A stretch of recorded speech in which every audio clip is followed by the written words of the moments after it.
Welcome back.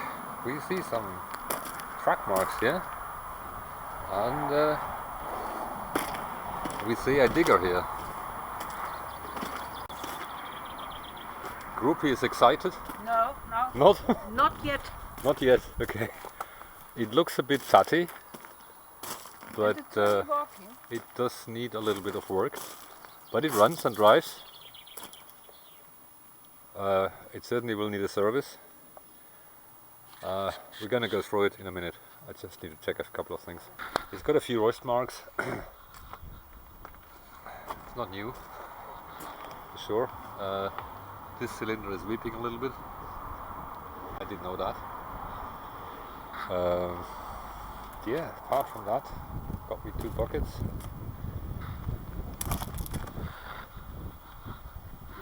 The undercarriage, well, I've seen better days, but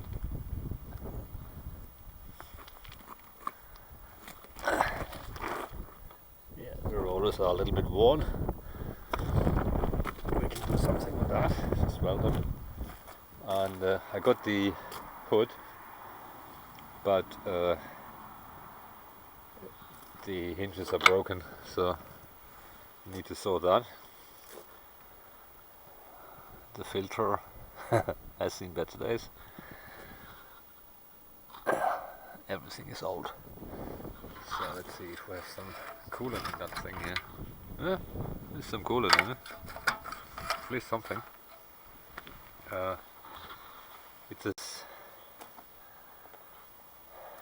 1702 Kubota 4-cylinder. It's got 4,900 hours, which is a bit. And it's a 3.3 ton machine. Yeah, the worst thing is really the cap. The rest of it, for what I needed, sorry it's very windy at the moment, for what I needed, I think it's okay. Obviously we need to check pins and bushings and things like that. We certainly need a new hydraulic hose here, because this is really bad. And it has seen better days. Well, they're all a bit hard, this one as well. I think I just buy a whole lot of new ones. I measured them, they're not super expensive. And just get some new ones. So, yeah, we need a bunch of new hoses. I saw that already on the pictures, that this is a bit concerning because it's really deep, but, well, a bit of grinding and a bit of paint and the thing is fine. The really bad thing is the cylinder here, but I'm not going to dig deep holes, so it's probably okay. We just lap it a little bit.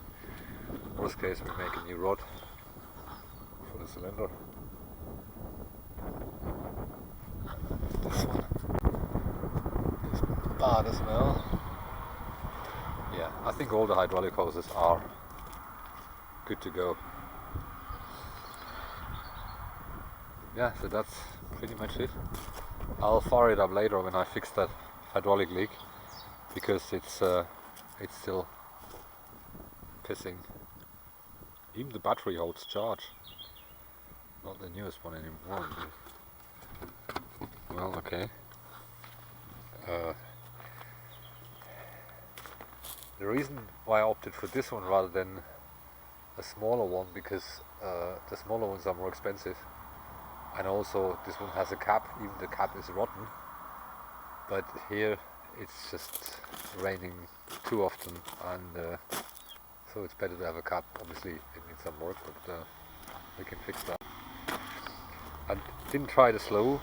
I don't know if that works. No idea. But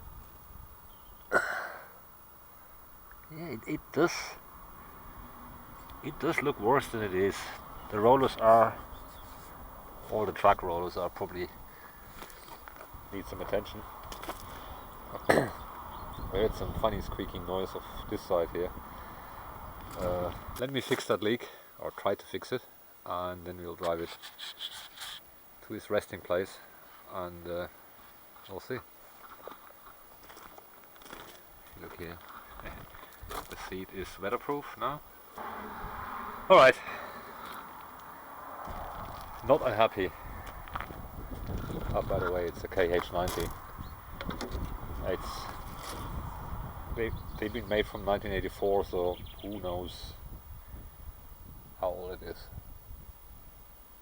No one knows. Anyway, we'll come back. Okay, we found it. Bad news, it's the hardline, which is corroded through. I think the mount was either loose or who knows. So it's the top line of the bucket, and yeah, that's causing a few issues here. We'll take it out and see what we can do. A bit of a task to get it out. Maybe it's doable, but it's gotta come out. No way, because it's leaking so badly. I can probably plaster it with a bit of rubber and a few hose clips just to make sure it's not leaking, so I can move it around, because I just noticed when I moved it, it was pissing around, which is not a big issue, it's just work. And yeah, there is a lot hydraulic fluid coming out, and we don't want to have that pissing out all over the place, because it's so bad. If you run it, it's just pissing out here. So let me think about that. I'll find a solution. We'll come back. So we came up with a temporary solution here. Hopefully it works. The problem is the hard lines are laying on this plate here, and there should be some protection normally, but there isn't. It's just a design flaw, I think. So let's fire it up and see what happens. I'll wipe it dry.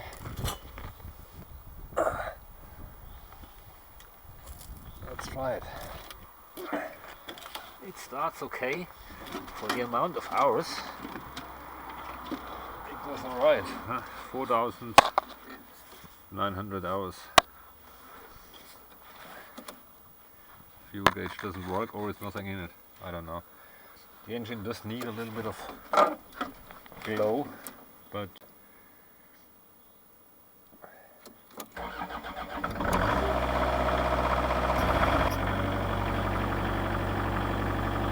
seems alright. It's not leaking anymore. It's dry. Okay. Let's move it to its place.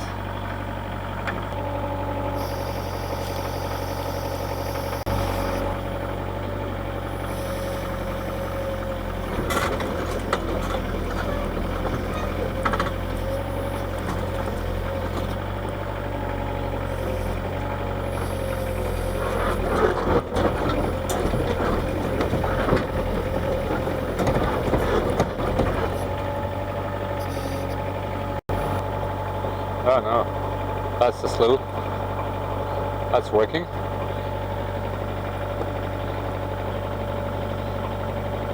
It's creeping a little bit.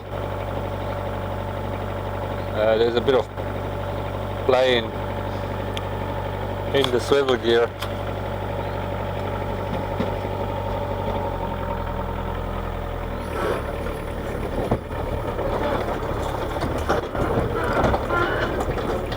Oh, it moves.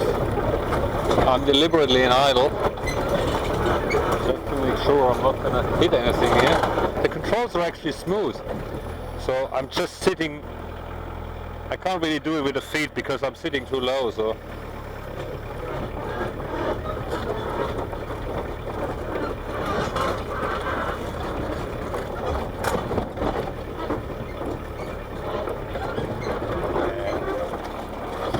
don't know what this truck is doing here. Feels a bit weird here with the truck. I think the rollers are all solid. So, engine sounds smooth. Sounds like an old Kubota. And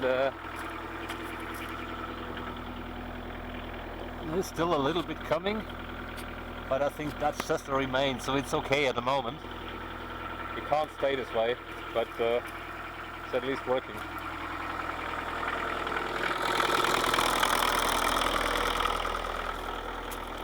Yeah, I think that was all coming from here.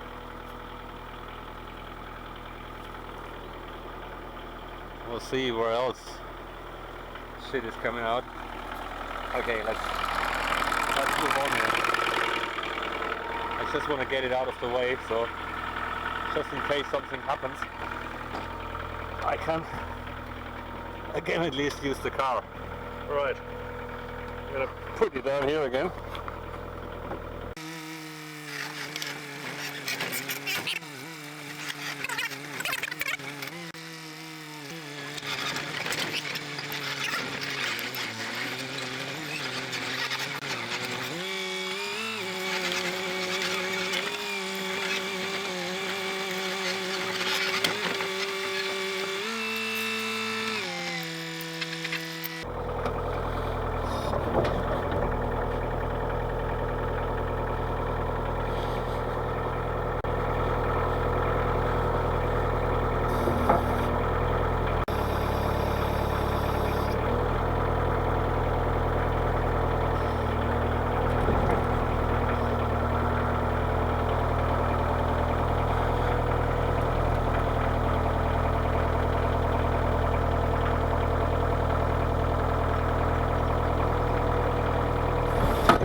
Right, that track roller is loose, but it turns. This one turns stiff, this one turns, and this one is rock solid. Top I can't check actually, so let's get a breaker bar and check that. Check the other one.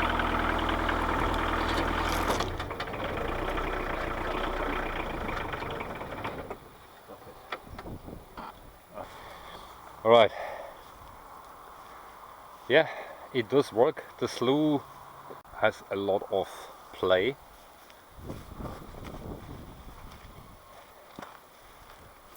It does move,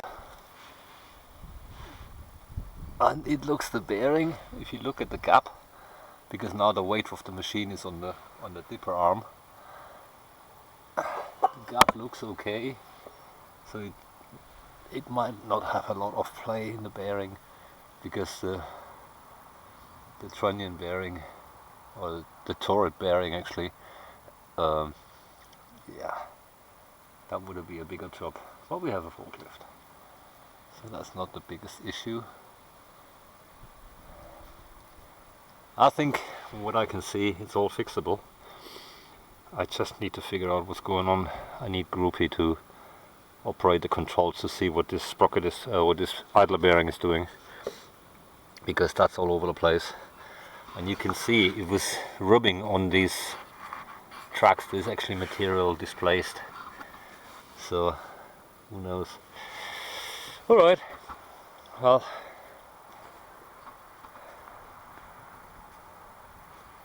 that's the Kubota KH90.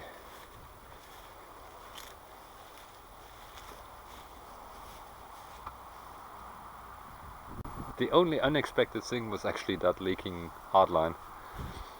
All the rest of it, I would say he was reasonably honest. I got the bonnet, but the hinge is broken. So, engine wise, looks okay. It needs a bit of heating. Need to check if all the glow plugs are good, but it heats up. So, seems to be alright.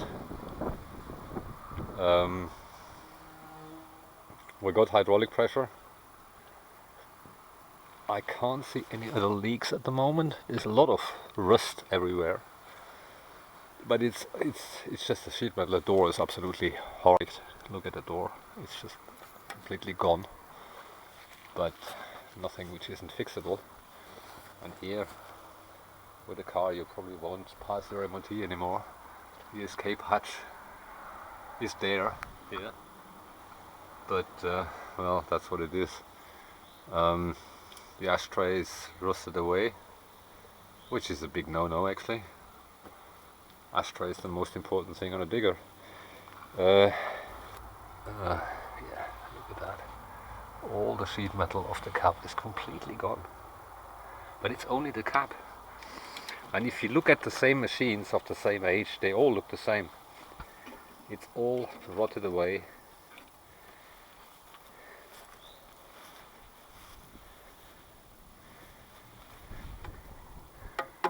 That might need a little bit of work.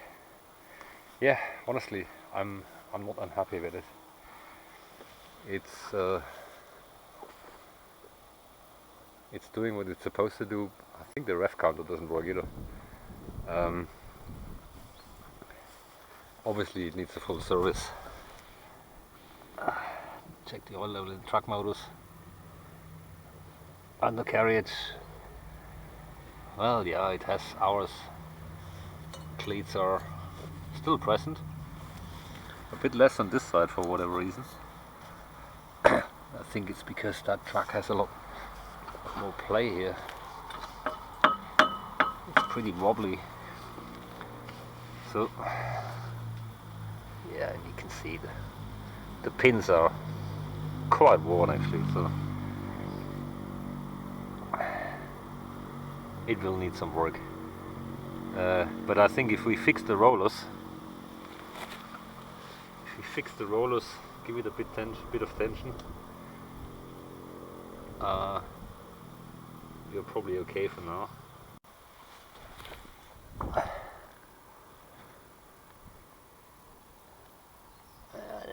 They got a bit of stretch. I think they took a link out at some point. That's how it looks like to me. But at least our massive leak is at least better. Nothing coming out here, so that's fine. I just can't put a lot of weight on the dipper arm. Well, that should be enough for today. We call it a day. Carry on tomorrow. Yeah, more to come. Till next time.